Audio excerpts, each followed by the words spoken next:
Hello everyone, welcome to NEET पे जीत series. मैं हूं आदेश फ्रॉम लर्नो हब, एक ऐसा फ्री लर्निंग प्लेटफॉर्म जहां आप पढ़ सकते हैं maths, physics, chemistry, biology absolutely for free only at learnohub.com।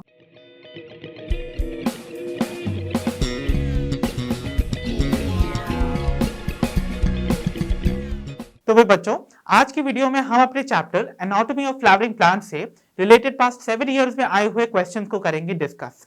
So I hope आप सभी मेरे साथ इन क्वेश्चंस को प्रैक्टिस करने के लिए रेडी हैं। तो फिर देर किस बात की, चलिए शुरू करते हैं।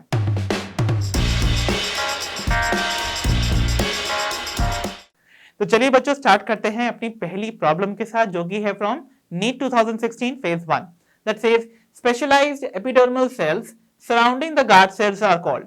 तो गार्ड सेल्स के चारों तरफ आपको कुछ स्पेशलाइज्ड एपिडर्मल सेल्स देखने को मिलते हैं, जिन्हें हम क्या बुलाते हैं? Our options are complementary cells, option B subsidiary cells, option C bulliform cells या ऑप्शन डी द लेंटिसेल्स। तो याद करने की कोशिश कीजिए स्टोमेटा के स्ट्रक्चर को। स्टोमेटा के स्ट्रक्चर में आपने देखा है कुछ इस तरीके का स्ट्रक्चर, राइट? तो आपको यहाँ पर ऐसे किडनी शेप्ड, यहाँ मैं डाइकॉट लीफ के स्टोमेटा बना रहा हूँ। तो देखिए यहाँ पर आपको किडनी शेप्ड इस तरीके से गार्ड सेल देखने को मिलेंगे, राइट? और ये सपोज इनकी वॉल्स हैं, इनर वॉल्स, राइट, जो कि हाईली थिकन्ड होती थी। एंड आप देखते हैं इन गार्ड सेल्स के चारों तरफ आपको कुछ स्पेशलाइज्ड सेल देखने को मिल रहे हैं। देखिए कुछ इस तरीके से। तो देखिए ये है आपके गार्ड सेल्स, राइट? तो these are the guard cell. और गार्ड सेल्स के चारों तरफ आपको कुछ स्पेशलाइज्ड एपिडर्मल सेल देखने को मिल रहे हैं, which are called the subsidiary cells, right? तो ये हैं the subsidiary cells. Okay, basically ये मॉडिफाइड एपिडर्मल सेल्स ही होते हैं, but they are very very closely associated with the guard cell.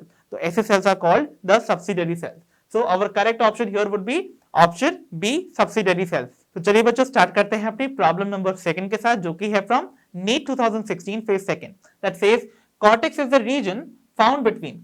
तो कॉर्टिकल रीजन जो है वो बेसिकली किन लेयर्स के बीच में पाया जाता है? Our options are option A endodermis and pith, option B endodermis and vascular bundle, option C epidermis and stele, या option D pericycle and endodermis. तो देखिए कहां पाया जाता है कॉर्टेक्स। तो देखिए आपको पता है द आउटरमोस्ट लेयर जो होती है वो किसी भी ऑर्गन की, वो हमेशा बनाती है the epidermis, right? So suppose this is the epidermis. Okay, ठीक है। एंड एक ही इनर लेयर इसी जैसी बनती है, that is of endodermis, right? ठीक है। सो अगर ये है एपिडर्मिस,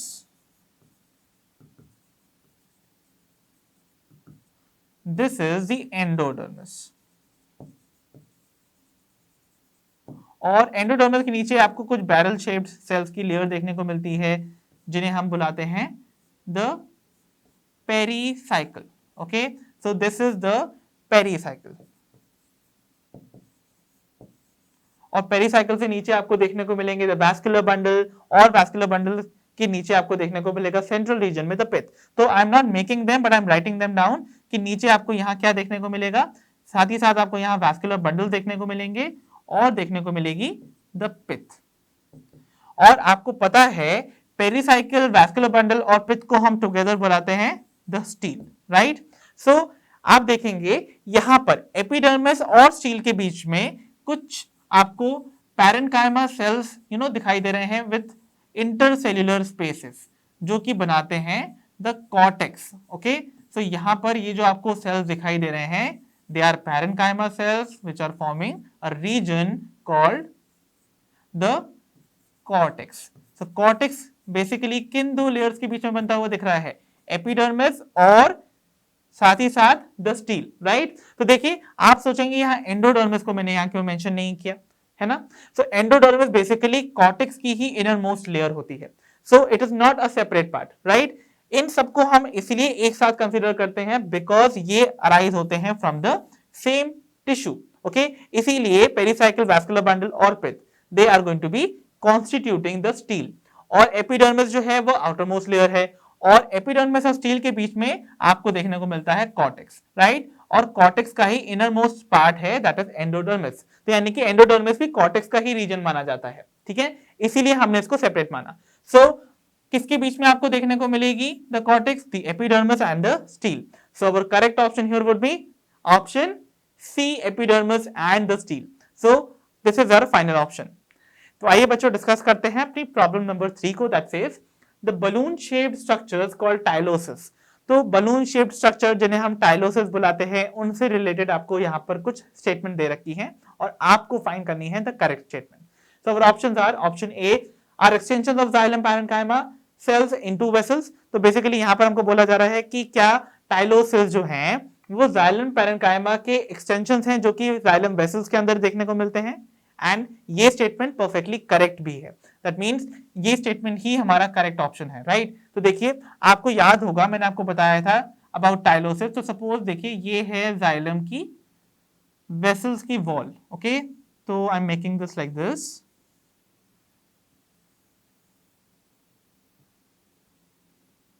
और देखिए यहां पर आपको जाइलम पैरेन्काइमा सेल्स देखने को मिल रहे हैं जिनका प्रोटोप्लाज्म देखिए इन पिट्स के थ्रू, देखिए ये जाइलम वेसल की वॉल है जिनके बीच में ये ओपनिंग दिखाई दे रहे हैं, दे आर कॉल्ड द पिट्स. तो यहां से ये जाइलम पैरेन्काइमा का जो प्रोटोप्लाज्म है वो अंदर की तरफ प्रोट्रूड कर रहा है to form balloon shaped structures. Right.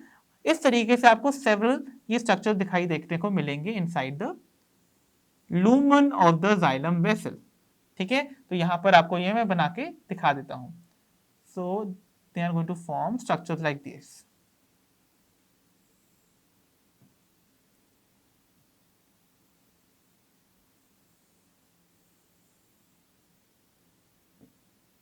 So, आपको ये जो स्ट्रक्चर्स देखने को मिल रहे हैं ना, पहले हम उनको लेबल कर लेते हैं. So, ये हैं द जाइलम पैरेन्काइमा सेल्स.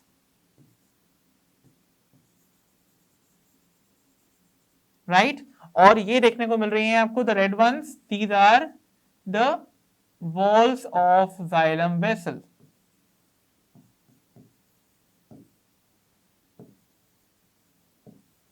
ठीक है. और ये अंदर की स्पेस जो देखने को मिल रही है, this is the lumen of the xylem vessel. Okay, तो आप देख रहे हैं किस तरीके से ये जो बलून शेप स्ट्रक्चर्स आपको देखने को मिल रहे हैं, they are representing the tylosis. So tylosis जो है वो किस तरीके से जाइलम की वेसल की जो लूमेन है उसको क्लॉग कर रहे हैं या उसको ऑब्स्ट्रक्ट कर रहे हैं ताकि वाटर का कंडक्शन यहां नहीं हो सके. और साथ ही साथ अगर वाटर का कंडक्शन नहीं हो रहा है तो ऑब्वियसली वो पैथोजेंस जो कि वाटर के साथ ट्रांसपोर्ट होते हैं to the other parts of the plant और इन्फेक्शन कॉज करते हैं, वो भी ट्रांसपोर्ट नहीं हो पाएंगे. तो बेसिकली इनका जो फॉर्मेशन है वो इसीलिए है सो दैट पहली चीज तो अनफेवरेबल कंडीशन को ओवरकम करने के लिए, एंड दूसरी चीज यहां पर पैथोजेंस जो कि इन्फेक्शियस हैं उनके इन्फेक्शन को स्प्रेड होने से रोकने के लिए इनका फॉर्मेशन होता है. सो टाइलोसिस बेसिकली क्या है? जाइलम पैरेन्काइमा के एक्सटेंशंस हैं into the xylem vessels, and hence the first option is going to be very correct. So our correct option is going to be option A. But हम बाकी के option भी देख लेते हैं. Like they are linked to the ascent of sap through the xylem vessels, they are linked, but यहां पर आप देखिए ना यहां पर क्लॉगिंग हो रही है जाइलम वेसल की, तो वाटर का जो कंडक्शन है या सैप का कंडक्शन है अपवर्ड्स वो यहां पॉसिबल नहीं है. राइट. फिर अगर हम बात करते हैं they originate in the lumen of the vessel, क्या ये वेसल्स के अंदर ओरिजिनेट करते हैं? नहीं, इनका ओरिजिन हो रहा है फ्रॉम द जाइलम पैरेन्काइमा ना, तो जाइलम पैरेन्काइमा से इनका ओरिजिन है. एंड साथ अगर बात करें इनकी ऑप्शन डी की, that is they characterize the sapwood, no they characterize the heartwood. Heartwood वो रीजन है ना, the dead region of the mature stem जहां पर आपको सेकेंडरी वुड जो है वो डार्कन दिखाई देता है बिकॉज वहां पर बहुत सारे सब्सटेंस का डेपोजिशन हो जाता है. राइट. तो इसका मतलब ये सारी की सारी स्टेटमेंट जो है they are incorrect. The first one is very correct itself. So the correct option is going to be option A. तो आइए बच्चों डिस्कस करते हैं प्रॉब्लम नंबर 4 को, जो कि है from NEET 2017 that says the vascular cambium normally gives rise to. So vascular cambium normally किन पार्ट्स को गिव राइज करता है या डेवलप करता है? So our options are option A primary phloem, option B secondary xylem, option C periderm या option D the phloderm. So देखिए आपको याद करने की कोशिश करनी है सबसे पहले कि वैस्कुलर कैम्बियम प्रेजेंट कहाँ होता है. तो वैस्कुलर कैम्बियम जैसे हम फेसिकुलर कैम्बियम या फिर इंट्राफेसिकुलर कैम्बियम भी कहते हैं, वो आपको देखने को मिलता है inside the vascular bundle as a strip. तो ये आपको देखिए एक स्ट्रिप ऑफ कैम्बियम देखने को मिल रही है. So this is going to be the vascular cambium. ठीक है. So this is the vascular cambium. ठीक है. अब आपको पता है यहाँ ऊपर की तरफ टुवर्ड्स द एपिडर्मस साइड आपको देखने को मिलता था प्राइमरी फ्लोएम और पित्त की तरफ आपको देखने को मिलता था प्राइमरी जाइलम, इजंट इट? तो ये कंडीशन होती थी एक नॉर्मल कंडीशन जहां पर वैस्कुलर बंडल में आपको देखने को मिल रहा है कैम्बियम।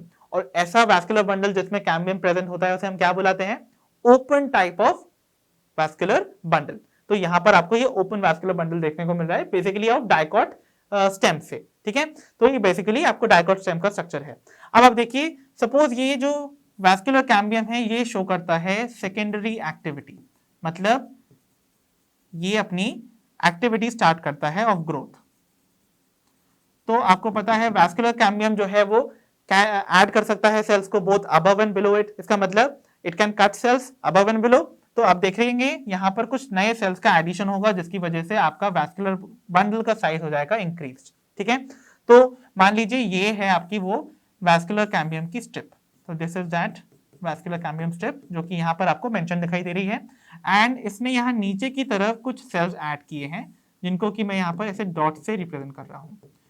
सो ये जो न्यू सेल्स ऐड हुए हैं टुवर्ड्स द प्राइमरी जाइलम, इन्हें हम बुलाएंगे the secondary xylem, isn't it? I hope that's clear. और जो ऊपर की तरफ सेल्स ऐड होंगे जिनको कि मैं ऐसे वेवी लाइन से रिप्रेजेंट कर देता हूं, तो यहां पर देखिए जो नए सेल्स ऐड हुए हैं towards the primary phloem, they will represent the secondary phloem. Okay, तो इसका मतलब वैस्कुलर कैम्बियम की एक्टिविटी से बन रहे हैं secondary xylem and secondary phloem. तो देखिए इन दोनों ऑप्शंस में से आपको यहां पर कौन सा देखने को मिल रहा है?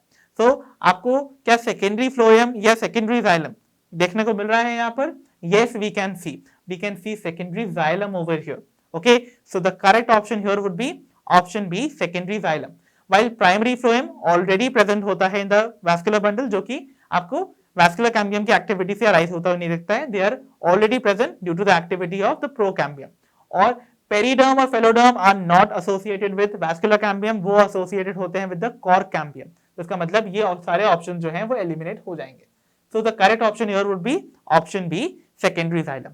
तो आइए बच्चों डिस्कस करते हैं अपनी प्रॉब्लम नंबर 5 को, that says which of the following is made up of dead cells, यानी कि दिए हुए इन ऑप्शंस में से आपको उस ऑप्शन को आइडेंटिफाई करना है जिनके कॉन्स्टिट्यूएंट सेल्स बनते हैं डेड सेल से, ठीक है? तो देखते हैं, our first option is collenchyma, okay, then we have option B phellem, option C phloem या ऑप्शन डी जाइलम पैरेन्काइमा। तो देखिए बच्चों, पहला ऑप्शन देखते हैं कोलेनकाइमा। कोलेनकाइमा जैसा कि आप सभी जानते हैं ये एक सिंपल परमानेंट टिश्यू है और सिंपल परमानेंट टिश्यू में आपको पता है पैरेन्काइमा और कोलेनकाइमा लिविंग होते थे while sclerenchyma was the dead one, है ना? इसका मतलब collenchyma is a living tissue, hence इस ऑप्शन को कर दीजिए eliminate. Then we have phellem, तो फेलम जिसको कि हम एक और नाम से बुलाते हैं दैट इज कॉर्क।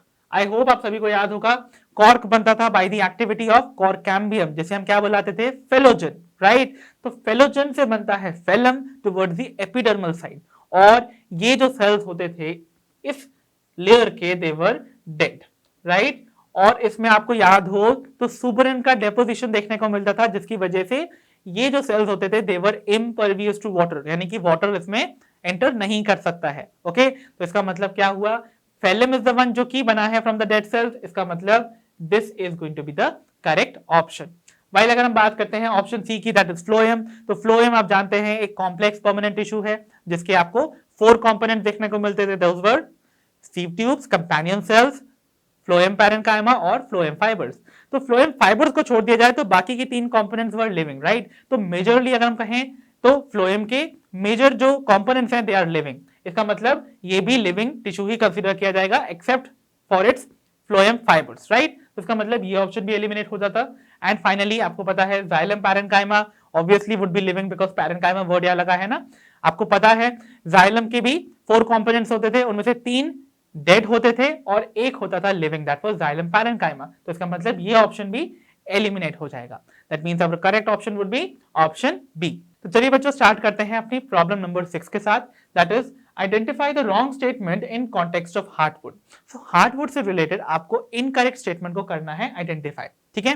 तो चलिए एक एक करके सारी स्टेटमेंट पढ़ते हैं। हमारी पहली स्टेटमेंट है इट इज हाईली ड्यूरेबल। तो आपको पता ही है मैंने हार्डवुड जब आपको पढ़ाया था मेरे कॉन्सेप्ट अराउंड वीडियो में, तो मैंने आपको बोला था ये हाईली ड्यूरेबल वुड होता है, राइट? और इसमें आपको पैथोजेंस और इंसेक्ट्स का अटैक देखने को नहीं मिलेगा।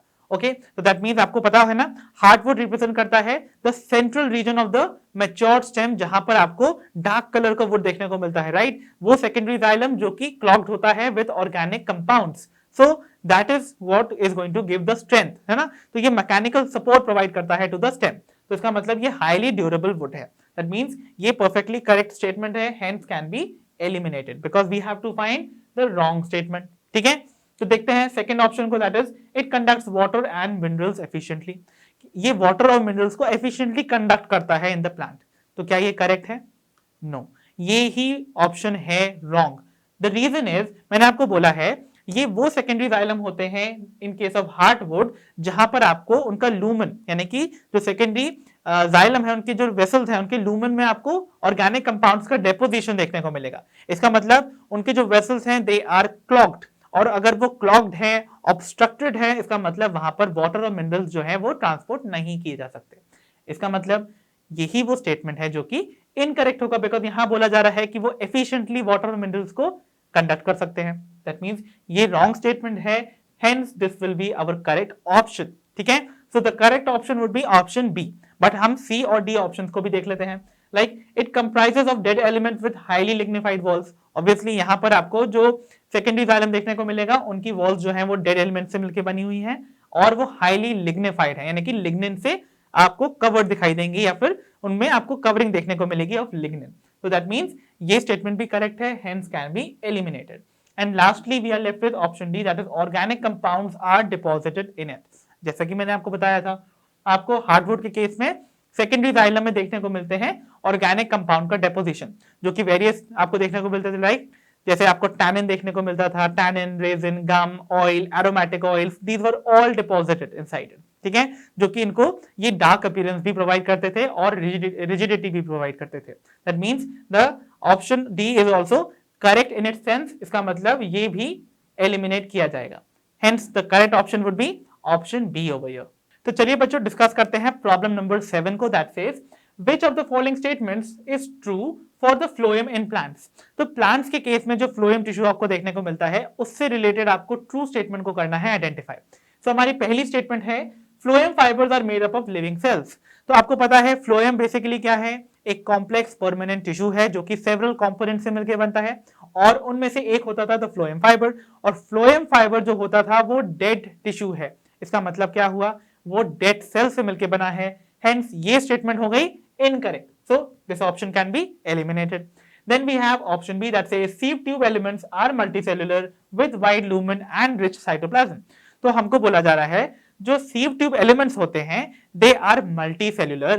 तो आपको पता है sieve tube जो होते हैं वो होते हैं multicellular, बल्कि उनके जो cells होते हैं यानी कि उस entire ट्यूब के जो सेल्स होते हैं they are going to be unicellular. इसका मतलब sieve tube elements are going to be unicellular और यहां लिखा है मल्टीसेल्युलर, इसका मतलब क्या हुआ, ये ऑप्शन भी यहां पर एलिमिनेट कर दिया जाएगा। Then we have option C that is companion cells help in maintaining the pressure gradient in the sieve tubes। तो sieve tubes के केस में आपको जो कंपेनियन सेल्स हैं वो प्रेशर ग्रेडियंट को मेंटेन करने में हेल्प करते हैं। तो देखिए क्या ये स्टेटमेंट करेक्ट है, मैंने आपको कंपेनियन सेल्स के बारे में ये कंडीशन बताई थी in our concept add on video, जहां पर मैंने आपको बोला था कि that they definitely help in maintaining pressure gradient. कैसे, देखिए आपको मैं यहां पर रिप्रेजेंट कर देता हूं, सपोज ये है the sieve tube element. Okay, suppose मैं sieve ट्यूब भी बना देता हूं, यहां पर मैंने दो sieve ट्यूब एलिमेंट्स बनाए हैं जो कि जिनकी क्रॉस वेल्स पे आपको क्या देखने को मिल रहे हैं, इस तरीके से पोर्स देखने को मिल रहे हैं, राइट। तो these are basically the sieve pores, और जो कि प्लेट के फॉर्म में दिख रहे हैं we call it the sieve plate, right. तो ये क्या है, ये बेसिकली है द sieve ट्यूब, ओके। और एक सेल जो होता है इनका वो कहलाता है sieve ट्यूब एलिमेंट, राइट। अब आपने देखा है sieve ट्यूब एलिमेंट के एडजेसेंट आपको कुछ लिविंग सेल देखने को मिलते हैं। एक इंपॉर्टेंट चीज जो कि आपको याद रखनी है कि sieve ट्यूब एलिमेंट्स के जो मैच्योर सेल्स होते हैं उनमें न्यूक्लियस नहीं होता है, राइट। क्यों भाई, वो डिजेनरेट हो जाता है अपॉन मैच्योरिटी, और इसीलिए उनका फंक्शन परफॉर्म करते हैं दिस कंपेनियन सेल जो उनके एडजेसेंट लाई करते हैं, ठीक है। सो यानी कि sieve ट्यूब एलिमेंट की एक्टिविटी को कंट्रोल करने वाले सेल्स होंगे द कंपेनियन सेल, जो कि मैंने यहां पर साइड्स में ड्रॉ किए हैं, राइट। तो इमेजिन कीजिए सपोज एक लीफ ने फूड सिंथेसाइज किया, okay, So this is that leaf that synthesized food. Okay, food synthesize होगा in the form of sugar. तो ये जो food है that will be transferred to this companion cell in the form of sugar, isn't it? तो ये sugar के form में transport हुआ inside the companion cell और companion cell से ये जो food है वो transfer किया जाएगा into the sieve tube element, right? तो यहां पर शुगर आ गई। अब शुगर का कॉन्सेंट्रेशन इस सीव ट्यूब में बढ़ गया, इसकी वजह से क्या होगा? ऑस्मोटिक प्रेशर इंक्रीज हो जाएगा, राइट? और ऑस्मोटिक प्रेशर अगर बढ़ता है तो वाटर पोटेंशियल घटता है। रीजन क्या है? जब सॉल्यूट के मॉलिक्यूल्स यानी कि शुगर के मॉलिक्यूल्स बढ़ जाएंगे तो वाटर के मॉलिक्यूल्स ऑब्वियसली कम हो जाएंगे। तो इसका मतलब यहां क्या हो रहा है? वाटर पोटेंशियल कम हो रहा है और उस वाटर पोटेंशियल को वापस से रिगेन करने के लिए जो जाइलम वेसल्स यहां पर इनके एडजेसेंट लाई कर रही होंगी, सपोज ये है जाइलम, ओके? तो जाइलम में जो वाटर प्रेजेंट होगा that will enter over here. तो यहां से वाटर मॉलिक्यूल्स मूव करेंगे into this sieve tube, okay? तो सीव ट्यूब में वाटर मॉलिक्यूल आ गए, तो यहां पर आप देख रहे हो सीव ट्यूब एलिमेंट में क्या होगा? टर्गर प्रेशर इंक्रीज करने लगेगा क्योंकि वाटर मॉलिक्यूल्स कंटिन्यूअसली मूव कर रहे हैं ना अंदर, और टर्गर प्रेशर का इंक्रीमेंट आपको यहां देखने को मिल रहा है। अगर आप नीचे की तरफ वाले सीव ट्यूब्स में देखेंगे तो आपको वहां पर इतना हाई टर्गर प्रेशर देखने को नहीं मिलेगा, यानी कि यहां पर टर्गर प्रेशर इंक्रीज है और नीचे वाले सेल्स में आपको टर्गर प्रेशर डिक्रीज दिख रहा है। इसका मतलब यहां पर प्रेशर ग्रेडियंट डेवलप हो गया, यानी कि प्रेशर का डिफरेंस डेवलप हो गया। और वो सब क्यों हुआ है? By the activity of this companion cell. इसका मतलब ये जो स्टेटमेंट है, द सी स्टेटमेंट, जहां पर आपको बताया गया है कि कंपेनियन सेल्स मेंटेन करते हैं प्रेशर ग्रेडियंट को इन द सीव ट्यूब, ये परफेक्टली करेक्ट है। हेंस यही हमारा करेक्ट ऑप्शन होगा। तो the correct option would be option C. जल्दी से हम ऑप्शन डी को भी देख लेते हैं, जहां पर phloem parenchyma is abundantly present in monocots, जो कि रॉन्ग है। मोनोकॉट्स के केस में phloem parenchyma is usually absent, तो इसका मतलब ये वाला स्टेटमेंट भी एलिमिनेट किया जा सकता है। Hence our correct option would be option C. तो आइए बच्चों डिस्कस कर लेते हैं our problem number 8 that says the chief function of vessels in the plant body is to. तो plant body के केस में जो फंक्शन होता है of vessels that is what we have to find. तो vessels I hope आप सभी को याद है, we are talking about the xylem vessels. तो xylem vessels obviously xylem का ही फंक्शन परफॉर्म करने वाली है, isn't it? What is it? Obviously आप रिकॉल कीजिए by the time I am reading options. तो option A is going to be to eliminate excess water. Option B, transport food materials manufactured in the leaves to the other parts of the plant. Option C, store food material in the form of starch or fat. या option D, to conduct water and mineral salts. So the correct option would be option D, to conduct water and mineral salts. तो आपको पता ही है ना, xylem का main function होता है water minerals का ट्रांसपोर्टेशन, और चीफली वो प्लांट्स के केस में कौन करेगा? Obviously the xylem vessels. So here यही ऑप्शन है जो कि उसके करेक्ट फंक्शन को यहां पर आपको इंडिकेट कर रहा है। तो the correct option would be option D. तो आइए बच्चों डिस्कस करते हैं प्रॉब्लम नंबर 9 को, that is from NEET 2018 and it says stomata in grass leaf are. तो ग्रास लीफ में आपको स्टोमेटा कैसे देखने को मिलेंगे? We are being asked. तो our options are option A rectangular, option B kidney shaped, option C dumbbell shaped या option D barrel shaped. And I hope आप सभी को इसका आंसर पता है। सी when we are talking of a grass leaf तो आपको इंडिकेशन मिल गया है that we are talking about a monocot leaf, right? So monocots के केस में आपको पता है जो स्टोमेटा होते हैं they are dumbbell shaped, है ना? अगर ये dumbbell shaped है तो obviously the correct option would be option C, dumbbell shaped stomata, right? तो dumbbell shaped stomata कैसे दिखाई देते हैं? कुछ इस तरीके से आपको देखने को मिलेंगे, right? Something like this, जहां पर आपको ये जो इनकी इनर वॉल है वो आपको काफी थिकन दिखाई देती है। तो ये कैरेक्टरिस्टिक फीचर होते हैं किसका? Dumbbell shape stomata, they are the feature of monocot leaves, right? While अगर हम डाइकॉट्स की बात करेंगे तो डाइकॉट्स के केस में आपको किस शेप के स्टोमेटा देखने को मिलेंगे? They will be kidney shaped, right? तो over here the correct option would be dumbbell shaped, right? तो आइए बच्चों देखते हैं प्रॉब्लम नंबर 10 को, that says secondary xylem and phloem in dicot stems are produced by. So dicot stems के case में secondary xylem और secondary phloem किससे बनता है? Our options are A, phloem, option B, vascular cambium, C, apical meristem या D, axillary meristem. So I hope मुझे आपको कोई भी रेफरेंस देने की जरूरत नहीं है. The correct option would be option B, vascular cambium. Right, मैंने आपको बताया है वैस्कुलर कैम्बियम कहां प्रेजेंट होता है, इनसाइड द वैस्कुलर बंडल, और वो ऊपर और नीचे दोनों तरफ सेल्स को कट करके ऐड करता है. नीचे की तरफ प्रोड्यूस करता है द सेकेंडरी जाइलम एंड ऊपर की तरफ ऐड करते हैं secondary phloem. So I hope you all remember that. So the correct option here would be option B. तो चलिए बच्चों देखते हैं प्रॉब्लम नंबर 11 को. दैट सेज कैस्पेरियन स्ट्रिप्स अकर इन. सो हमसे पूछा जा रहा है कि कैस्पेरियन स्ट्रिप्स आपको कहां देखने को मिलती हैं. So our options are option A cortex, option B pericycle, option C epidermis या ऑप्शन D एंडोडर्मिस. तो आई होप आप सभी को आंसर पता है. कैस्पेरियन स्ट्रिप्स आपको कहां देखने को मिलती हैं? Yes, in obviously option D endodermis. Right, तो आपको याद होगा मैंने आपको मेरे कॉन्सेप्ट एड ऑन वीडियो में बताया था एंडोडर्मिस या एंडोडर्मल सेल्स में आपको उनकी टेंजेंशियल या रेडियल वॉल्स पर आपको एक वैक्सी कोटिंग दिखाई देती थी जो कि बनती थी ऑफ सुबरिन. राइट, और वो आपको एक स्ट्रिप के फॉर्म में एंडोडर्मल सेल्स में दिखाई देती है. That is why we call it the Casparian strip. ठीक है, तो कैस्पेरियन स्ट्रिप जो है वो एक स्ट्रिप है ऑफ वैक्सी कोटिंग जो कि बनती है किसकी? सुबरिन की, जो देखने को मिल रही है इन दी एंडोडर्मल सेल्स. ओके, और ये जो सुबरिन की कोटिंग है, रिमेंबर आपको ये सुबराइज्ड दिख रही है ना. So these are suberised endodermal cell. So suberised endodermal cell में आपको ये जो लेयर है ये वाटर इम्परमिएबल दिखाई देगी. राइट, क्योंकि यहां पर सुबरिन का नेचर होता है that it doesn't allow water to pass through it, so it is water impermeable. और ये जो कोटिंग आपको देखने को मिलती है that is on the radial and tangential wall. ठीक है, तो रेडियल और टेंजेंशियल वॉल्स में देखने को मिलती है of the endodermis. So finally the correct option here is going to be option D endodermis. तो आइए बच्चों डिस्कस करते हैं अपनी प्रॉब्लम नंबर 12 को. That says plants having little और नो सेकेंडरी ग्रोथ आर. तो यानी कि ऐसे प्लांट जहां पर आपको थोड़ी सी या फिर बिल्कुल भी सेकेंडरी ग्रोथ देखने को नहीं मिलती है. So our options are option A conifers, option B deciduous angiosperms, option C grasses या option D the cycads. So obviously the correct option here would be option C grasses. right, तो grasses basically क्या represent करते हैं? grasses are monocots ना. तो monocots के case में इनका जो vascular bundle होता है it is closed type. so closed type of vascular bundle का क्या मतलब होता है भाई?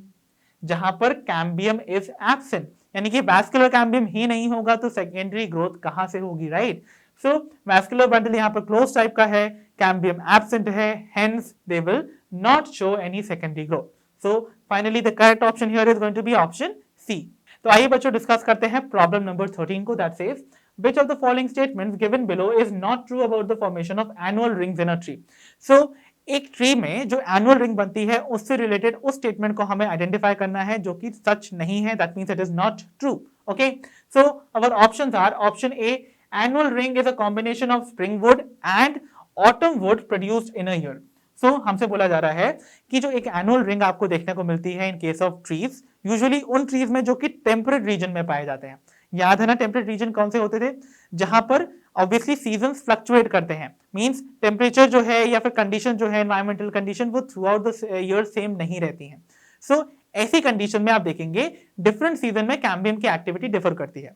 सबसे पहले अगर हम बात करें स्प्रिंग सीजन की, तो आपको मैंने बताया भी है मेरे कॉन्सेप्ट एड ऑन वीडियो में दैट स्प्रिंग सीजन में कैम्बियम की एक्टिविटी बढ़ जाती है. और ऑब्वियसली क्योंकि वो सीजन फेवरेबल सीजन होता है जहां पर प्लांट की ग्रोथ होती है, इसलिए वाटर रिक्वायरमेंट्स बढ़ जाती हैं. और जब ज्यादा वाटर ट्रांसपोर्ट करना है to the higher parts of tree, तो ऑब्वियसली जो सेकेंडरी जाइलम बनेगा that will be of wider diameter. इसका मतलब वहां पर वाइडर वेसल्स बनती हैं. ओके, और सिंस वो दूर दूर होती हैं तो वो लाइटर अपीयर करती हैं. वही अगर ऑटम सीजन की बात की जाए जो कि अनफेवरेबल सीजन है जहां पर ग्रोथ नहीं होती है प्लांट्स के केस में, तो ऑब्वियसली वाटर रिक्वायरमेंट्स ज्यादा नहीं होंगी प्लांट की. इसीलिए जो इधर पर आपको सेकेंडरी जाइलम बनता हुआ दिखेगा वो नैरो डायमीटर का होगा. राइट, और वो आपको अपीयर करेगा एज डार्क कंडीशन. तो इसका मतलब आपको देखने को मिल रही है एक साल में 2 सीजन और दोनों सीजन में आपको देखने को मिल रहे हैं दो टाइप के वुड्स। स्प्रिंग सीजन में स्प्रिंग वुड बनेगा जिसमें आपको जाइलम वेसल्स की जो वेसल्स का डायमीटर है वो ब्रॉडर देखने को मिलेगा, वाइल अगर आप बात करते हैं ऑटम सीजन में बनने वाले ऑटम वुड की, वहां पर आपको जाइलम वेसल जो है वो नैरोअर दिखाई देंगी। तो इसका मतलब आपको 1 ईयर में दो डिफरेंट वुड देखने को मिले जो कि रिप्रेजेंट करेंगे एक एनुअल रिंग को। दैट मींस ये पूरी स्टेटमेंट जो है वो परफेक्टली करेक्ट है, क्योंकि annual ring is definitely the combination of spring wood and autumn wood जो कि एक साल में बनते हैं। दैट मींस ये स्टेटमेंट करेक्ट है, हेंस इसको कर दीजिए एलिमिनेट, राइट। तो ऑप्शन ए एलिमिनेट हो गया। फिर अगर हम बात करें ऑप्शन बी की, that is differential activity of cambium causes light and dark bands of tissue early and late wood respectively. So हमको बोला जा रहा है कि जो डिफरेंशियल एक्टिविटी होती है कैम्बियम की, उससे आपको लाइट और डार्क बैंड दिखाई देते हैं, जिन्हें हम क्या बुलाते हैं, लाइट बैंड को हम बुलाते हैं अर्ली वुड और डार्क बैंड को बुलाते हैं हम the obviously late wood. So obviously यहाँ पर लाइट वुड जो है ऑब्वियसली आपको पता चल रहा है ये बन रहा होगा in the spring season, right. तो डिफरेंशियल एक्टिविटी ऑफ कैम्बियम की वजह से ही तो हो रहा है ना, कैम्बियम की एक्टिविटी डिफर कर रही है डिफरेंट सीजन में। स्प्रिंग में वो ज्यादा हो रही है तो वाइडर वेसल देखने को मिल रही है, that is forming a light band जिन्हें हम बुलाते हैं अर्ली वुड। और ऑब्वियसली अर्ली वुड क्यों बुलाते हैं, क्योंकि देखिए जब ईयर स्टार्ट होता है तो स्प्रिंग सीजन पहले आता है, तो जो वुड स्प्रिंग सीजन में बनेगा यानी कि अर्ली सीजन में बनेगा that will be called early would, right. और ऑटम बाद में आता है और उसमें आपको डार्क बैंड देखने को मिलेंगी जिसमें आपको नैरो डायमीटर देखने को मिलता है, and that is the reason we call it the late wood. तो ये स्टेटमेंट भी परफेक्टली करेक्ट है, हेंस इसको भी कर दीजिए एलिमिनेट, ठीक है। अगर हम बात करें ऑप्शन सी की, that is activity of cambium depends upon variation in climate, that's also perfectly fine, क्योंकि मैंने आपको बोला है कैम्बियम की एक्टिविटी सीजन पे डिपेंड कर रही है तो क्लाइमेट कंडीशन वेरी करेगी। तो इसका मतलब यहां पर ये ऑप्शन भी एलिमिनेट हो गया। And lastly we are left with option D, जो कि ऑब्वियसली आपको आप समझ में आ गया होगा, that will be correct, that is annual rings are not prominent in trees of temperate region. This is wrong. मैंने आपको बोला था टेम्परेट रीजन की ट्रीज में ही आपको ये प्रोमिनेंटली दिखाई देगा, राइट। तो इसका मतलब ये स्टेटमेंट है incorrect. So this is going to be the correct option. ये स्टेटमेंट करेक्ट तब होती जब यहां पर ट्रॉपिकल रीजन लिखा होता, बिकॉज ट्रॉपिकल रीजन में आपको सीजन जो है वो वेरी करते हुए नहीं देखेंगे। That means environmental conditions almost constant रहती हैं, तो जो एक्टिविटी होती है कैम्बियम की वो भी कांस्टेंट रहती है, तो वहां पर आपको एनुअल रिंग्स देखने को नहीं मिलती हैं। Okay, so the correct option would be option D. तो चलिए बच्चों डिस्कस कर लेते हैं प्रॉब्लम नंबर 14 को, that says phloem in gymnosperms lack. तो जिम्नोस्पर्म्स के केस में फ्लोएम का कौन सा कंपोनेंट आपको देखने को नहीं मिलेगा। So our options are option A albuminous and sieve cells, option B sieve tubes only, option C companion cells only, या option D both sieve tubes and companion cells। तो याद कीजिए मेरे कॉन्सेप्ट एड ऑन वीडियो में मैंने आपको जब phloem पढ़ाया था तो मैंने बोला था जिम्नोस्पर्म्स के केस में दो कंपोनेंट्स एब्सेंट होते हैं। कौन से थे वो components? Definitely the sieve tubes and companion cells, hence the correct option would be option D sieve tubes and companion cells। तो याद कीजिए इनकी जगह पर वहां पर क्या देखने को मिलते थे, वहां पर आपको सीव ट्यूब्स की बजाय देखने को मिलते थे सीव सेल्स। सो यहां आपको सीव सेल देखने को मिलते थे, जहां पर इनके स्ट्रक्चर में क्या डिफरेंस होता था, they were elongated and tapering at ends, right. और यहां पर आपको क्रॉस वॉल्स पे सीव प्लेट देखने को नहीं मिलती थी, बल्कि लेटरल वॉल्स पे कुछ इस तरीके से देखने को मिलती थी द सीव प्लेट्स। ओके, इस तरीके से। सो ये डिफरेंस आपको देखने को मिलता है in the case of gymnosperms and angiosperms, while companion cells की जगह आपको यहां पर देखने को मिलेंगे albuminous cells. So albuminous cells are present over here, जो कि कंट्रोल करते हैं the activity of the sieve cells. So basically आपको यहां पर ये दो सेल्स देखने को मिलेंगे in case of gymnosperms. So the correct option would be option D. तो चलिए बच्चों देखते हैं अपनी प्रॉब्लम नंबर 15 को, that says identify the incorrect statement. तो हमको दी हुई इन स्टेटमेंट्स में से इनकरेक्ट स्टेटमेंट को करना है identify. So our options are hardwood does not conduct water but gives mechanical support. तो देखिए ये स्टेटमेंट परफेक्टली करेक्ट है ना। मैंने आपको बोला था हार्डवुड के केस में इनका जो सेकेंडरी जाइलम होता है वो क्लॉग्ड होता है बाय ऑर्गेनिक सब्सटेंसेस। ओके, तो ऑर्गेनिक सब्सटेंस का डिपोजिशन होने की वजह से वहां पर इनकी जो जाइलम वेसल्स हैं they are going to be clogged, और अगर वो क्लॉग्ड है या ऑब्स्ट्रक्टेड है इसका मतलब वहां पर वाटर और मिनरल का कंडक्शन पॉसिबल नहीं है, तो सिर्फ और सिर्फ मैकेनिकल सपोर्ट ही इनका फंक्शन है। दैट मींस ये स्टेटमेंट परफेक्टली करेक्ट है, इसीलिए हम इसको कर देंगे eliminate, because we have to find the incorrect one. ठीक है, अगर हम बात करते हैं ऑप्शन बी की, तो उसमें बोला जा रहा है sapwood is involved in conduction of water and minerals from the roots to leaf. तो that is perfectly correct, right. मैंने आपको बताया था सैपवुड के केस में आपको जाइलम वेसल्स जो हैं उनके केस में वहां कोई डेपोजिशन देखने को नहीं मिलता है। दैट मींस वो जो वेसल्स हैं they are free for water conduction and mineral conduction. इसका मतलब root to leaf water conduction के लिए ये सैपवुड इज ऑब्वियसली इन्वॉल्व। इसका मतलब ये स्टेटमेंट भी करेक्ट है, हेंस इसको भी कर दीजिए एलिमिनेट। ठीक है, अगर हम बात करते हैं ऑप्शन सी की, जहां पर बोला जा रहा है sapwood is the inner most secondary xylem and is lighter in colour.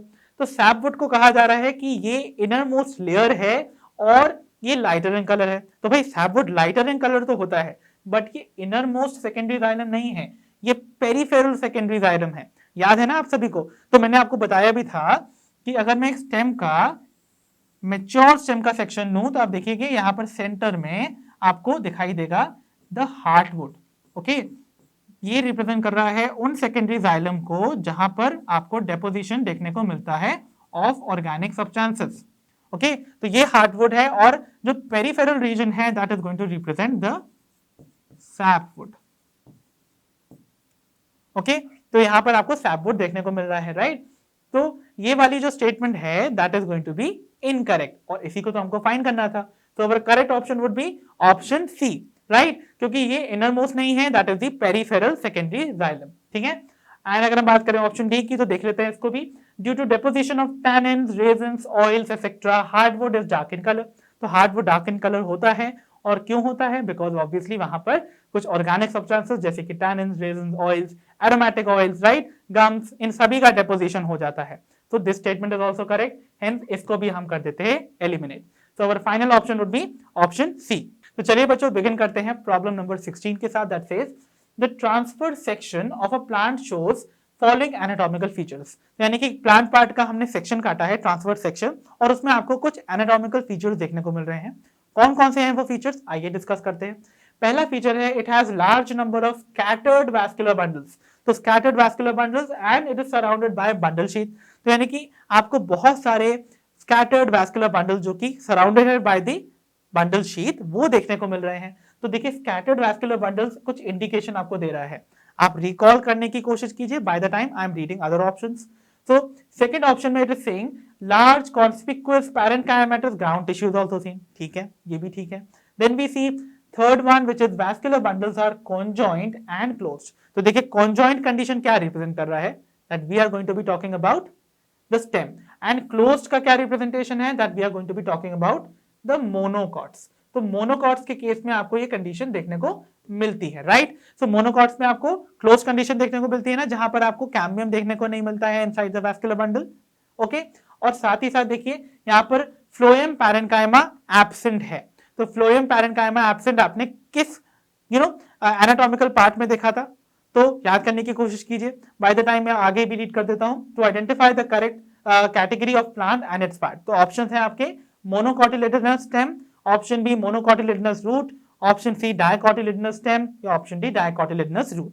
सो बहुत सारे इंडिकेशंस आपको यहाँ मिल चुके हैं। देखिए स्कैटर्ड वैस्कुलर बंडल हमने पढ़ा था इन केस ऑफ अ स्टेम, कौन सी थी वो स्टेम जो कि आपको यहाँ दिख भी रही है, that is going to be monocot stem. So the correct option here is going to be monocot stem, जहां पर स्कैटर्ड वैस्कुलर बंडल देखने को मिलते थे, साथ ही साथ conjoint and close vascular bundle, और एक इंपॉर्टेंट फीचर मोनोकॉट स्टेम का होता था दैट वहां पर आपको फ्लोएम पैरेन्काइमा देखने को नहीं मिलते थे। तो इतनी सारी इजी आपको इंडिकेशन दे रखी हैं, तो आपको आंसर निकालना तो आसान होएगा ही ना। तो the correct option over here would be monocotyledonous stem, right.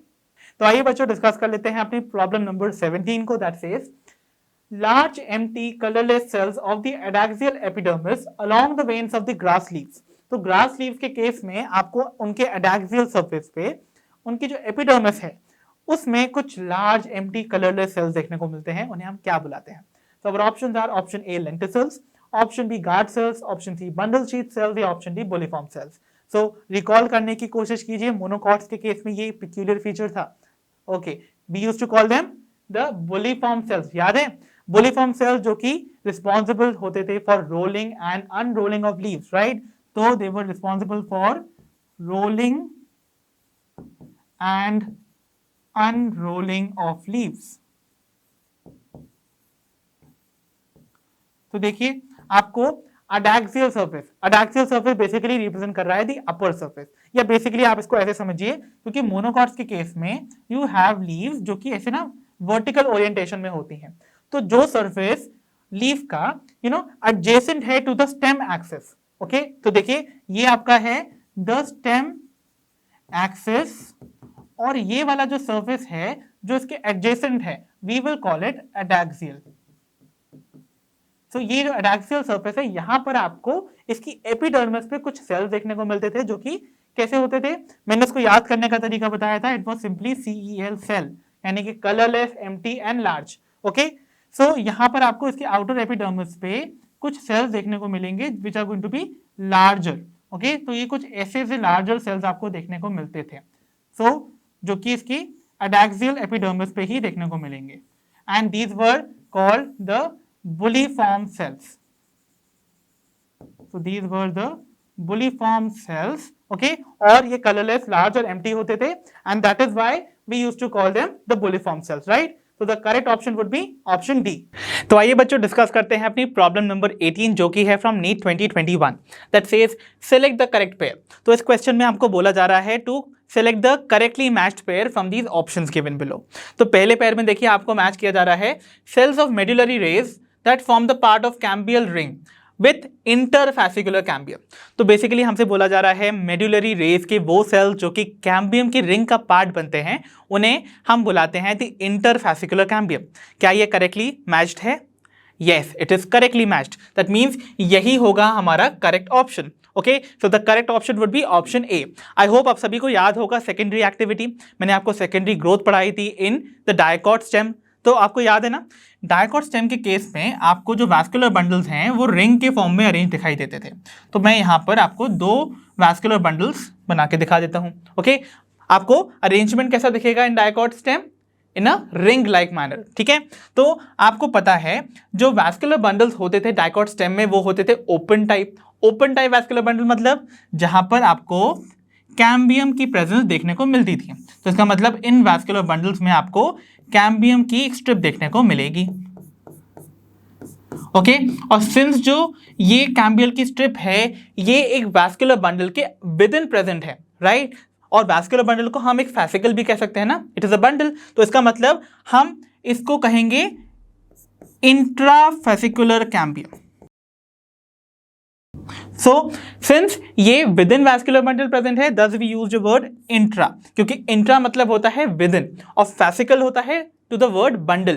तो विद इन द बंडल जो आपको कैम्बियम देखने को मिलेगा we will call it intrafascicular cambium. Okay, और आपको देखने को मिलता है दो वैस्कुलर बंडल्स के बीच में आपको कुछ परमानेंट टिश्यू देखने को मिलते हैं जो कि रेज की तरह आपको एमिट करते हुए दिख रहे हैं आउटसाइड, कुछ इस तरीके से।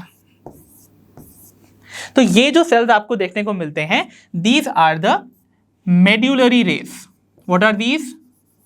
द मेड्यूलरी रेज, ठीक है। अब मेड्यूलरी रेज के कुछ सेल्स जो कि क्लोजली एसोसिएटेड हैं विद दिस इंटर या इंट्राफैसिकुलर कैम्बियम वो वापस से डी डिफरेंशिएट हो जाएंगे। देखिए मैंने बोला मेड्यूलरी सेल्स जो है रेस के वो आपको कैसे देखने को मिलते हैं? दे आर परमानेंट, इसका मतलब they have lost their ability to divide. अब ये डिवाइड नहीं कर सकते हैं, राइट, बट कुछ ऐसे सेल्स मेड्यूलरी रेस के जो कि क्लोजली एसोसिएटेड हैं विद द इंट्राफैसिकुलर कैम्बियम वो वापस से अपनी डिवाइडिंग कैपेबिलिटी रीगेन कर लेते हैं and they become meristematic again. तो उन सेल्स को क्योंकि वो दो फैसिकल्स यानी कि दो बंडल्स के बीच में प्रेजेंट हैं उनको हम बुलाते हैं इंटरफैसिकुलर कैम्बियम, बिकॉज इंटर मतलब होता है between, right. So since it is present between the two bundles we call them interfascicular cambium. So I will represent it by the different colour. तो देखिए यहां पर आपको ये जो सेल्स देखने को मिल रहे हैं जो कि ज्वाइन कर रहे हैं दो इंट्राफैसिकुलर कैम्बियम को, they will be called as the इंटरफैसिकुलर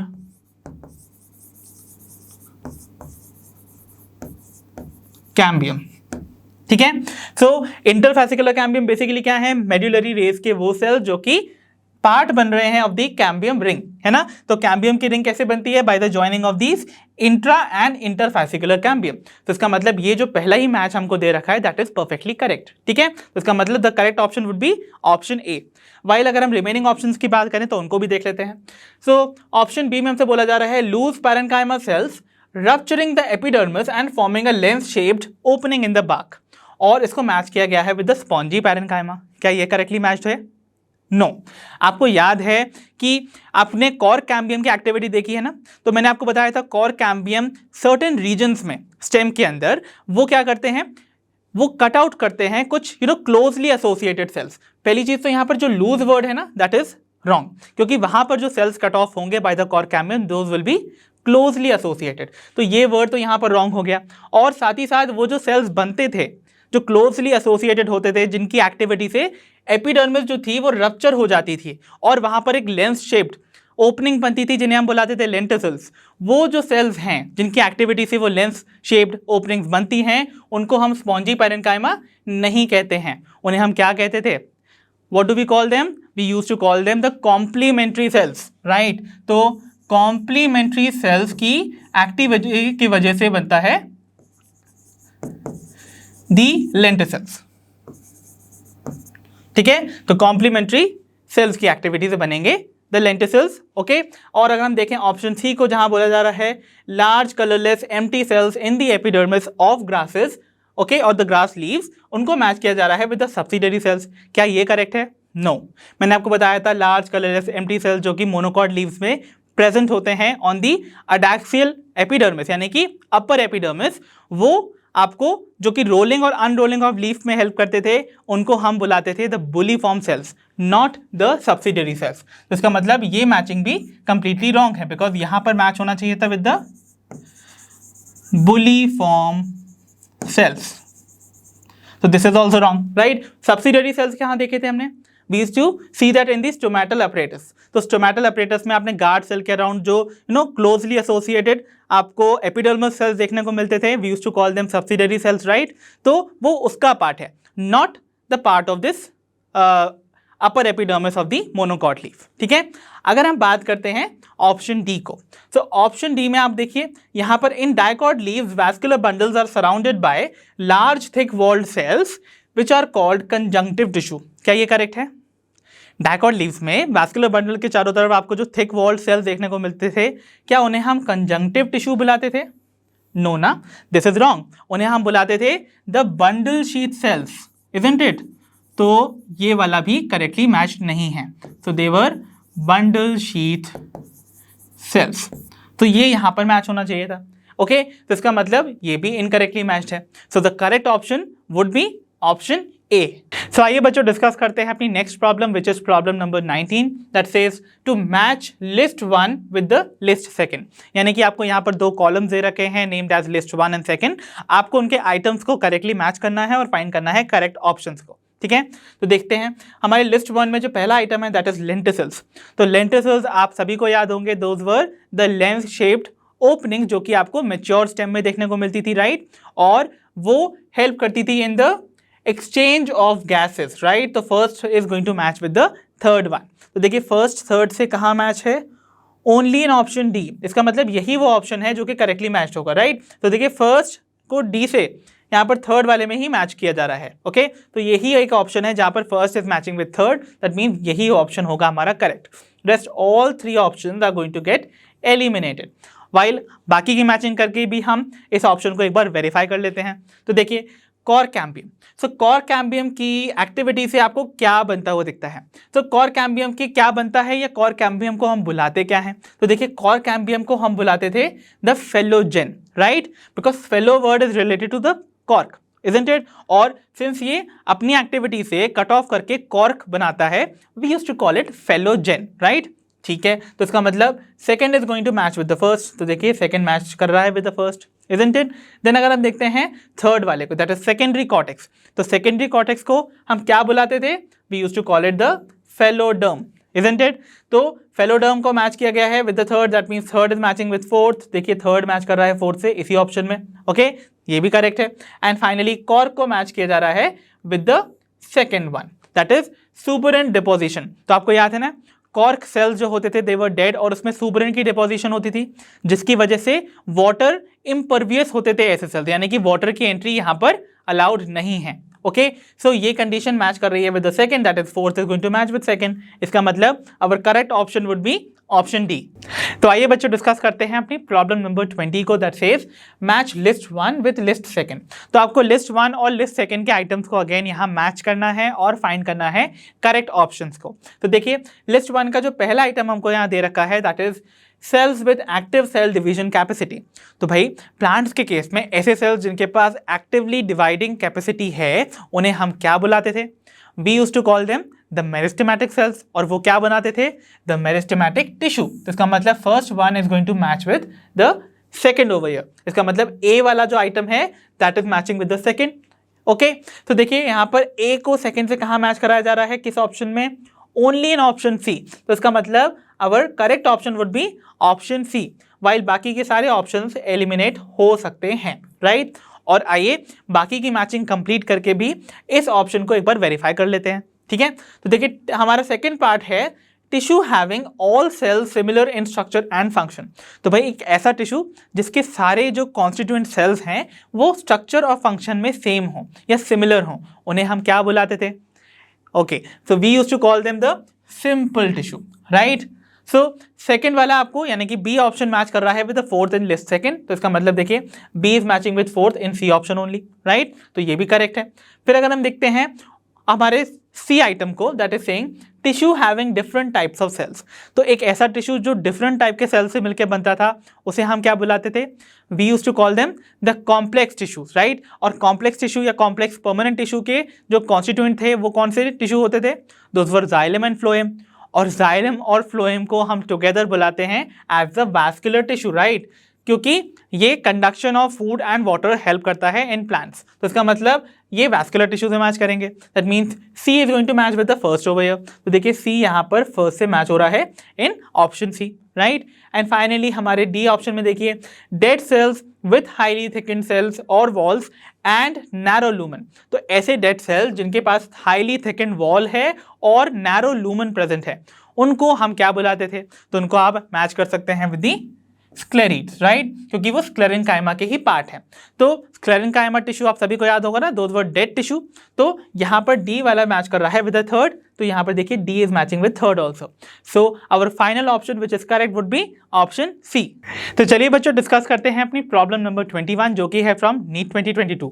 सो इस क्वेश्चन में हमसे बोला जा रहा है to read the following statements about vascular bundles. तो वैस्कुलर बंडल से रिलेटेड आपको यहाँ पर 5 स्टेटमेंट दे रखी हैं जिनको हमको रीड करना है and then we have to choose the correct answer from the options given below, ठीक है? तो देखिए पहली स्टेटमेंट हमको बोल रही है in roots xylem and phloem in the vascular bundle are arranged in an alternate manner along the different radii. तो देखिए रूट्स के केस में मैंने आपको बताया था जो वैस्कुलर बंडल का अरेंजमेंट है वो कैसा होता था? It was radial arrangement. Radial arrangement में क्या होता था?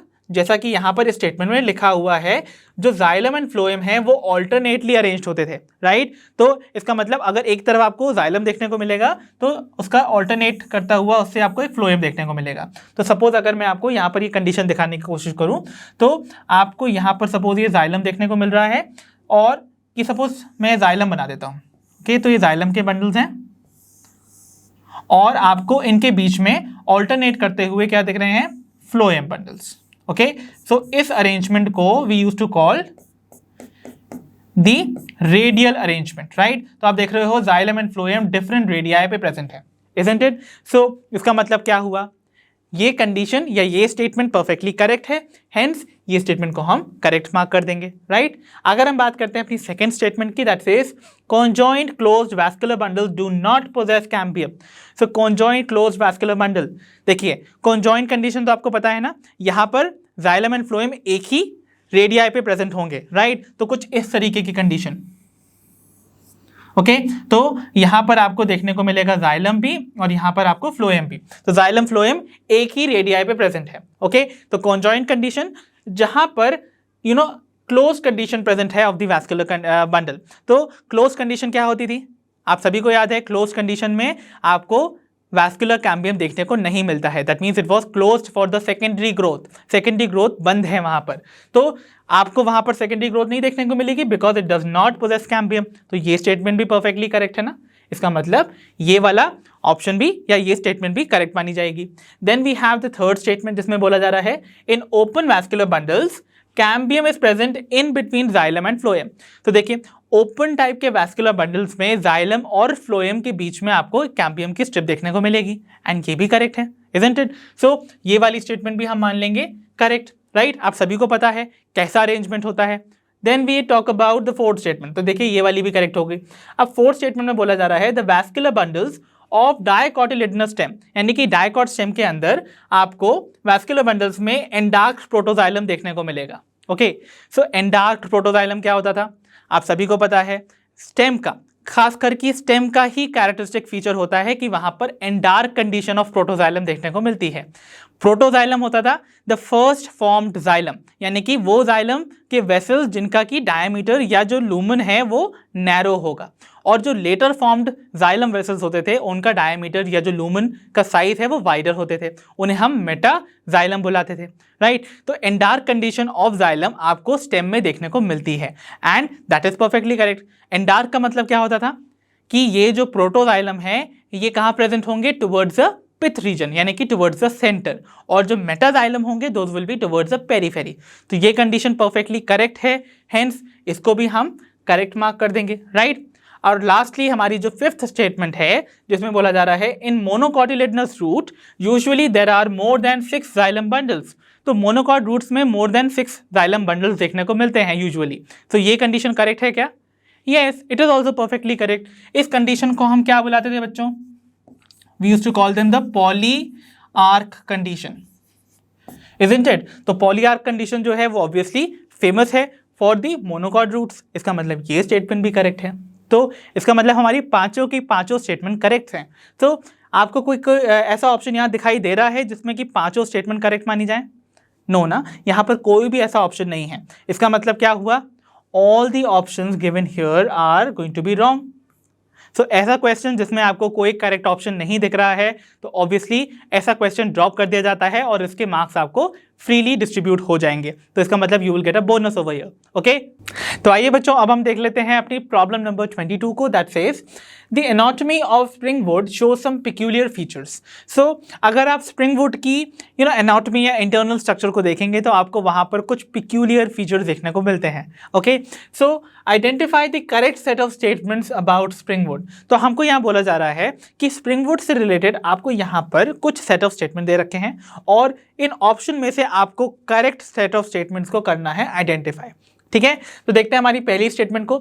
It is also called as the early wood. तो भाई स्प्रिंग वुड की बात हो रही है जो कि बनता होगा obviously in the spring season. तो अगर ये स्प्रिंग सीजन में बनता है that is the early season of the year, इसका मतलब उसको हम अर्ली वुड भी कहेंगे, है ना? तो देयरफॉर स्प्रिंग वुड को हम अर्ली वुड भी बुलाते हैं एंड दैट्स परफेक्टली करेक्ट। ठीक है, फिर अगर हम बात करते हैं अपनी सेकंड स्टेटमेंट की जिसमें बोला जा रहा है इन spring season cambium produces xylem elements with narrow vessels. तो हमसे बोला जा रहा है स्प्रिंग सीजन में जो कैम्बियम आपको वुड बनाता है या जाइलम बनाता हुआ दिखता है वो बनते हैं विद नैरो वेसल्स। ओके, क्या ये करेक्ट है? नो ना।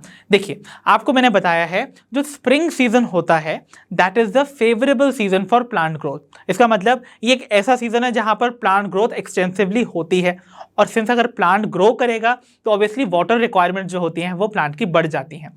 वाटर रिक्वायरमेंट्स बढ़ेंगी तो ऑब्वियसली वाटर की सप्लाई बढ़ानी होगी और वाटर सप्लाई बढ़ाने के लिए जो जाइलम के वेसल्स बनेंगे वो बनने चाहिए ऑफ द ब्रॉडर डायमीटर। इसका मतलब ब्रॉडर वेसल्स बनती हैं in the spring season, right? तो इसका मतलब ये वाली जो स्टेटमेंट है वो है इनकरेक्ट बिकॉज यहाँ नैरो नहीं, यहाँ पर ब्रॉडर होना चाहिए था। तो इसका मतलब इस ऑप्शन को कर दीजिए एलिमिनेट, राइट? या इस स्टेटमेंट को आप एलिमिनेट कर सकते हैं। ठीक है, फिर अगर हम बात करते हैं थर्ड स्टेटमेंट की, जिसमें हमसे बोला जा रहा है it is lighter in colour.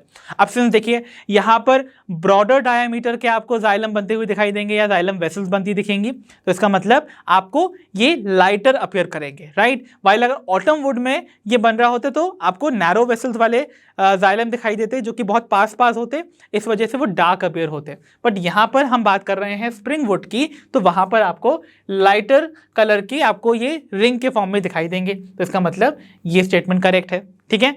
अगर हम बात करें फोर्थ स्टेटमेंट की, तो देखिए इसको, यहाँ पर बोला जा रहा है the spring wood along with the autumn wood show alternate concentric rings forming annual rings. तो spring wood along with the autumn wood, यानी कि वो वुड जो कि स्प्रिंग में बना और वो वुड जो ऑटम में बना, वो टुगेदर जो है आपको एक स्टेम पे ऑल्टरनेट कॉन्सेंट्रिक रिंग के फॉर्म में दिखाई देते हैं। मतलब एक डार्क बैंड दिखाई देगी तो उसकी नेक्स्ट वाली सर्कुलर बैंड जो होगी वो लाइटर इन कलर होगी, राइट। उसके बाद वाली अगेन डार्कर और उसके बाद वाली अगेन लाइटर। तो इस तरीके से आपको ये ऑल्टरनेट कॉन्सेंट्रिक रिंग्स के फॉर्म में दिखाई देती हैं on the stem and they form the annual rings and that's perfectly correct, right. तो एक डार्क बैंड और एक लाइट बैंड, यानी कि एक बैंड ऑफ स्प्रिंग वुड और दूसरा band of the autumn would एक साल में बनेंगे ना, क्योंकि एक साल में 2 सीजन पड़ेंगे, that is spring and autumn.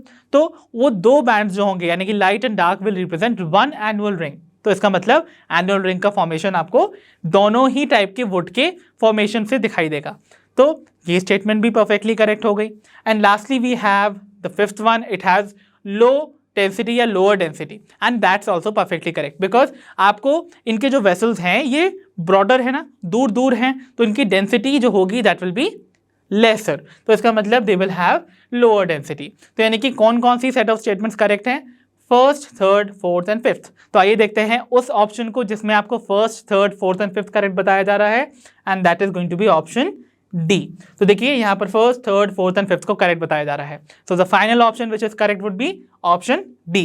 तो चलिए बच्चों फाइनली डिस्कस कर लेते हैं हमारी आज की वीडियो के लास्ट क्वेश्चन को, that is problem number 23 that says in older trees the greater part of secondary xylem is dark brown and resistant to the insect attack due to.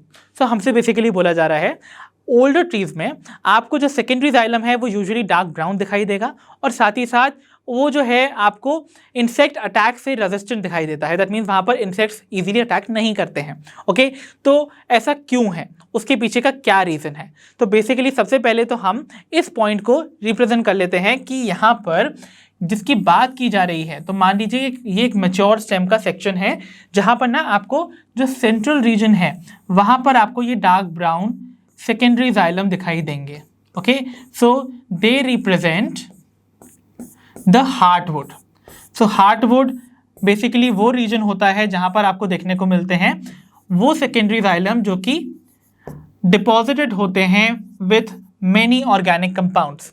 और कौन कौन से ऑर्गेनिक कंपाउंड्स यहाँ deposit होते हैं इस reason के सेकेंडरी जाइलम वेसल्स में, वो होते हैं tannins, resins, gums, secondary metabolites and so on. तो बहुत सारे सब्सटेंस जब इनके वेसल्स में यहाँ पर डिपॉजिट हो जाते हैं तो इनकी जो लूमेन है वो हो जाती है क्लॉग्ड। इसका मतलब ये वाटर कंडक्शन नहीं कर सकते, ओके। तो चलिए हम रीजंस को फाइंड आउट करते हैं जिनकी वजह से ये पोर्शन आपको ऐसा देखने को मिलेगा, that is the firstly that will be dark brown and दूसरा रीजन दैट मीन्स ये रेजिस्टेंट क्यों होते हैं टू द इंसेक्ट्स, ओके।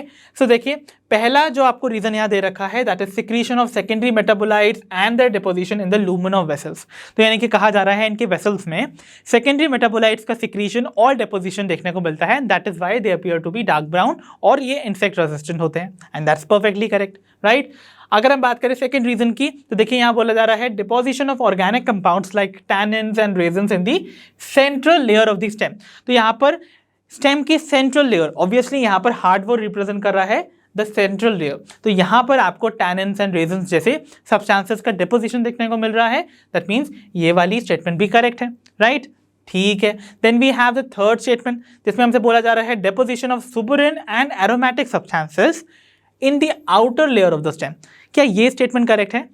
क्या आपको हार्टवुड वाली कंडीशन आउटर लेयर में देखने को मिल रही है स्टेम में? नो ना, वो रिप्रेजेंट कर रहा है ये जो लाइटर कलर है, दिस रिप्रेजेंट द सैपवुड, यानी कि यहाँ पर जो आपको सेकेंडरी जाइलम देखने को मिलेगा that will not have any deposition. इसका मतलब ये वाटर को इजिली कंडक्ट कर रहे हैं। तो जो पेरीफेरल या आउटर रीजन है दैट इज रिप्रेजेंटिंग सैपवुड, तो वहां आपको डार्क ब्राउन कंडीशन या फिर इंसेक्ट से जो रेजिस्टेंस है वो देखने को नहीं मिलती है। बट यहाँ जो बोला जा रहा है दैट इज सुबरेन और एरोमेटिक सब्सटेंसेस का डेपोजिशन आउटर लेयर में है, that is going to be wrong, क्योंकि वो होना चाहिए कहां पर, in the central layer. Okay, फिर अगर हम बात करते हैं फोर्थ स्टेटमेंट की, that is deposition of tannin, gum, resin and aromatic substances in the peripheral layers of the stem. तो अगेन यहाँ पर आपको बोला जा रहा है कि ऑर्गेनिक सब्सटेंस जैसे कि tannin, gum, resin, aromatic oil, ये सब के सब पेरीफेरल रीजन ऑफ स्टेम में डिपॉजिटेड हैं।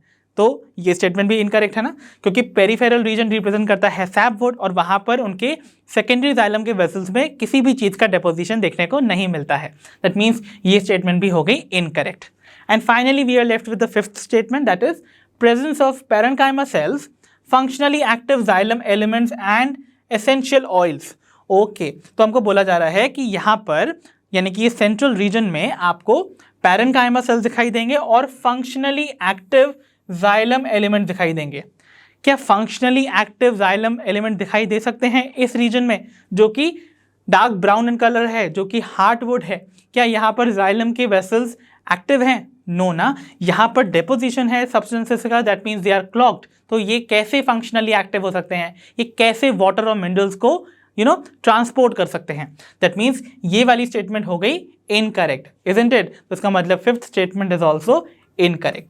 The correct set of statements are only first and second. तो देखते हैं हमारा कौन सा ऑप्शन है जिसमें फर्स्ट एंड सेकंड को ही करेक्ट बताया जा रहा है, that is option C. So our correct option would be option C. तो बच्चों ये तो थे previous year questions from the chapter anatomy of flowering plants. I hope आप सभी को ये क्वेश्चंस प्रैक्टिस करने में बहुत मजा आया होगा और आपके मेजॉरिटी ऑफ क्वेश्चंस के सॉल्यूशंस बहुत इजीली आपको समझ आ गए होंगे। सो अब हम मिलेंगे अपनी नेक्स्ट वीडियो में। अंटिल देन आप अपना ध्यान रखिए, पढ़ते रहिए और जैसा कि आप सभी जानते हैं, लर्नो हब फ्री है पर बेस्ट है।